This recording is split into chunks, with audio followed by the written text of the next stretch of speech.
Students, आज हम करेंगे एग्जाम्पल फिफ्थ आपका किसके ऊपर बेस है? देखो, क्लोज कर्व के ऊपर ही बेस है आपका क्वेश्चन, ये वाला एग्जाम्पल भी।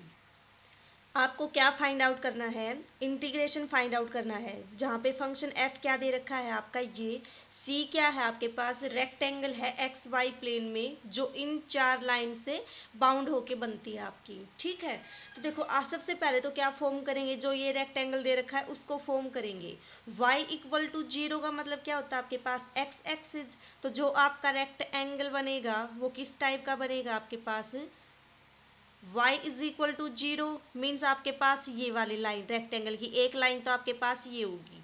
x equals to zero means आपके पास x किसके ऊपर जीरो होगा, आपके पास इसके ऊपर, तो एक लाइन आपकी हुई ये।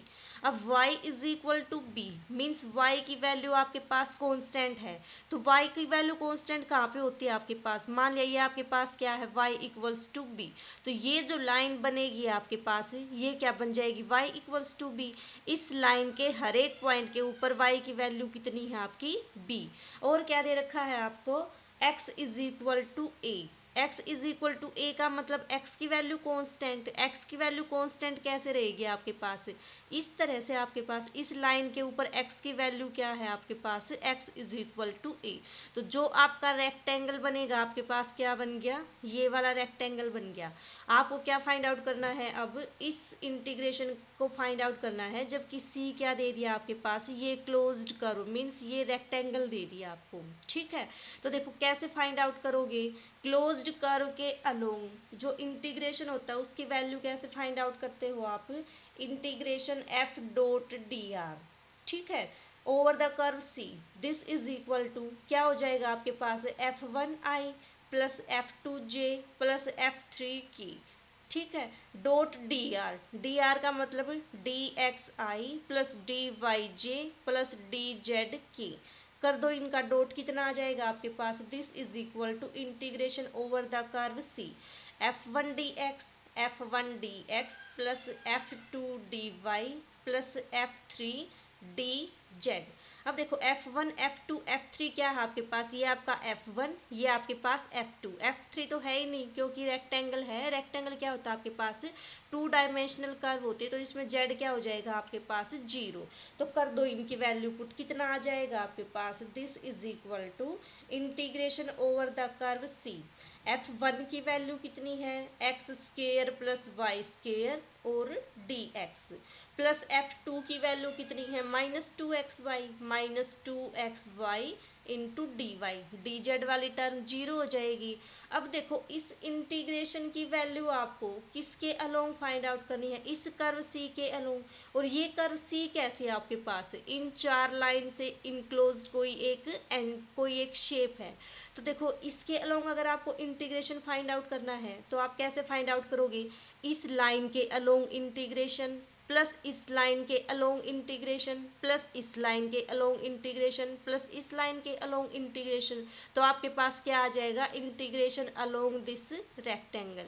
ठीक है, तो आपने मान लिया ये आपका पॉइंट ओ, ये आपका पॉइंट ए, ये आपका पॉइंट बी, ये आपका पॉइंट डी मान लो, सी मान लो, जो भी आपकी बुक में दे रखा है वही मान लो। ठीक है, तो देखो इस पॉइंट के जो कोऑर्डिनेट होंगे आपके पास ए पॉइंट के, वो क्या आ जाएंगे, इस पॉइंट के ऊपर x की वैल्यू कितनी है आपकी a और y कितना है आपका जीरो। तो x की वैल्यू a, y कितना है जीरो।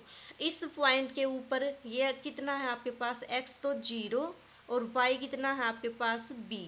और इस पॉइंट के कोऑर्डिनेट क्या आ जाएंगे, y की वैल्यू b, x की वैल्यू कितनी आ जाएगी a। तो आपके पास b के कोऑर्डिनेट क्या आ गए, a और b।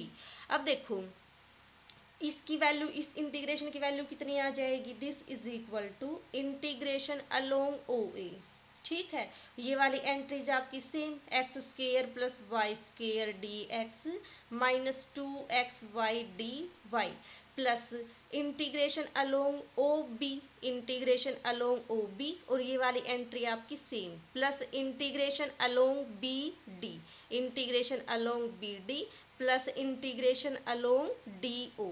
ठीक है, तो आपके पास ये क्या आ जाएगी, इस इंटीग्रेशन की वैल्यू आएगी। तो देखो कैसे फाइंड आउट करोगे आप, अब इसको सबसे पहले इस लाइन को कंसिडर करो, इस लाइन के अलोंग आपके पास y की वैल्यू कितनी है, y की वैल्यू है आपके पास 0, तो dy भी कितना हो जाएगा आपके पास 0 हो जाएगा। तो जब आप इस लाइन को कंसीडर करोगे अलोंग OA, तो y की वैल्यू कितनी पुट करोगे 0, dy की वैल्यू कितनी पुट करोगे 0, और x कहाँ से कहाँ वेरी करेगा, 0 से लेके a तक वेरी करेगा। तो देखो कितना आ जाएगा इस इंटीग्रेशन की वैल्यू, x की वैल्यू वेरी करेगी 0 to a, ठीक है।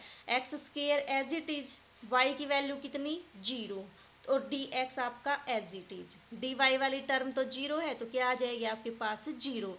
आप उसके बाद देखो प्लस, आप क्या नोटिस करोगे कि इस लाइन के अलोंग आपका वेरी क्या करता है और कांस्टेंट क्या है और एक वेरिएबल की वैल्यू क्या है आपकी। अब देखो इस लाइन के अलोंग आपका y तो वेरी करता है, तो y में तो कोई चेंज नहीं, लेकिन x की वैल्यू कितनी है आपके पास, x की वैल्यू है आपके पास a।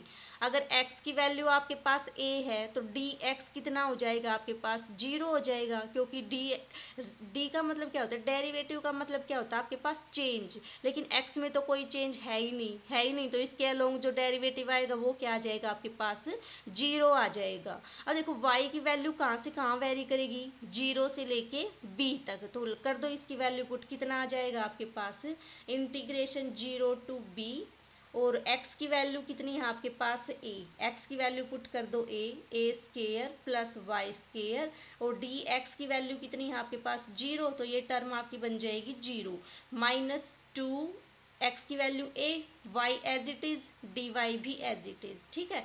तो आपको क्या देखना है कि जो आपके पास लाइन दे रखी है उसमें कांस्टेंट क्या है, और जो कांस्टेंट है उसकी वैल्यू क्या है, ठीक है, और वेरी क्या करता है आपका, और जो भी कांस्टेंट चीज होगी उसके अलोंग उसका डेरिवेटिव क्या हो जाएगा 0 हो जाएगा। तो ये आपके पास आ गया अलोंग लाइन AB।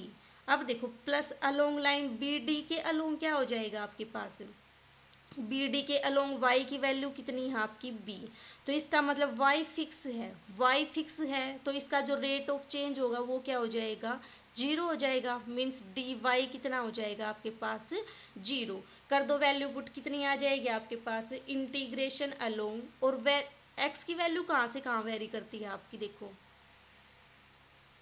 x की वैल्यू वेरी करेगी आपकी b से लेके और सॉरी a से लेके और 0 तक वेरी करेगी, a to 0, और इस इंटीग्रेशन में क्या पुट करोगे y की वैल्यू b, dy 0 होगा तो ये टर्म तो आपकी 0 बन जाएगी।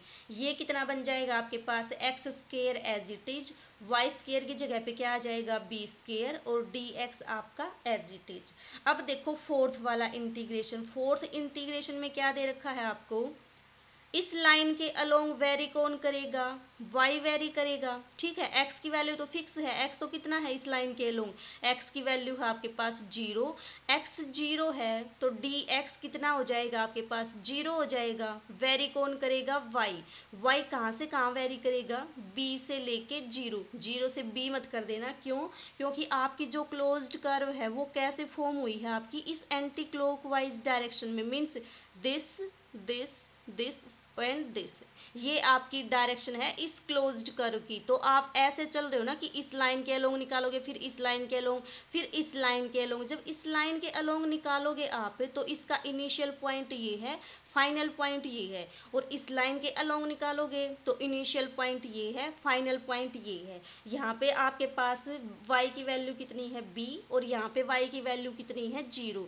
तो आपका जो इंटीग्रेशन वेरी करेगा कहाँ से कहाँ करेगा b से लेके 0, ठीक है।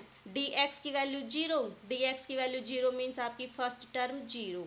यहाँ पे क्या पुट करोगे, यहाँ पे पुट कर दो आप 2, यहाँ भी x की वैल्यू कितनी है 0, तो ये पूरा इंटीग्रेशन ही क्या आ जाएगा आपके पास 0 आ जाएगा। क्यों, ये dx की वजह से 0, ये x की वजह से 0, क्योंकि इस लाइन के अलोंग x 0 है, dx भी कितना है आपका 0, तो ये इंटीग्रेशन क्या आ जाएगा 0। अब क्या बचा, अब तो बिल्कुल 12th क्लास वाला काम बच गया। क्या आ गया आपके पास 0 to a x square dx plus 0 to b, और ये क्या बन जाएगा आपके पास ए स्क्वेयर प्लस वाई स्क्वेयर, ये वाली टर्म तो आपकी 0 ही हो जाएगी। ये कितना बच गया -2ay dy plus a to 0, X square plus B square D X. अब इस इंटीग्रेशन को जस्ट सोल्व कर लो, आपके पास क्या आ जाएगा, रिजल्ट आ जाएगा। ठीक है,